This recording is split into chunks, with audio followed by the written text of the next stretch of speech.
सोलापुरातील दानशूर साई भक्त श्रीमती मंदाकिनी गुरुलिंग गावसाने यांनी श्री साईबाबा संस्थानला चेक स्वरूपात रुपये 20 लाख आणि 13 लाख किमतीचे 205 ग्रॅम वजनाचे सोन्याचे दागिने अशी एकूण 33 लाखाची देणगी दिली आहे। श्री साईबाबा संस्थानचे मुख्य कार्यकारी अधिकारी गोरक्ष गाडीलकर यांनी श्रीमती गावसाने यांचा शाल व श्रींची मूर्ती देऊन सत्कार केलाय। यावेळी संस्थानचे लेखाधिकारी कैलास खराडे, जनसंपर्क अधिकारी तुषार शेळके, संरक्षण अधिकारी रोहिदास माळी आदी उपस्थित होते। माझं नाव मंदाकिनी गुरुलिंग गावसाने आहे।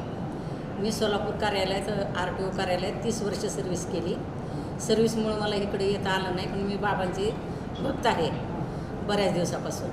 मग आज येण्याचा योग आला आणि रिटायर झाल्यानंतर जे काही मला पैसे मिळाले होते आणि अंगावरचे दागिने होते ते मला वाटलं की पैसा इथं द्यावा आणि सत्कारने लागावा, म्हणून मी आज इथं 20 लाखाचा चेक आणि अंगावरील दागिने दिलेले आहेत, अर्पण केलेले आहेत। दागिने किती तोळ्याचे आहेत? 20.5 तोळ्याचे। बरं, नेमकी साई मंदिराला दान देण्यामागे तुमचा उद्देश काय? मी इथं ऐकून होते की इथला पैसा सत्कारने लागतो, इथला कारभार हे आहे पारदर्शक, म्हणून मला इथं पैसे द्यावे वाटले।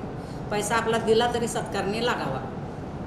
तुम्हाला रिटायरमेंट नंतर मग पैशांचं काम नाही पडणार का? तुम्ही सगळं दागिने ते सगळं? मी आता सध्या महाराष्ट्र शासनाचे नोकर असल्यामुळं मला 20,000 पर्यंत पेन्शन मिळते आणि घरात मी एकटीच आहे, त्याच्यामुळं माझं वर्षाला 1 लाख रुपये उत्पन्न शिल्लक राहतं अजून।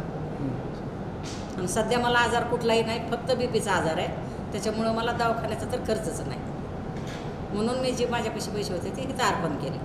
अजून थोडे आहेत ते राम मंदिराला अर्पण करायचे।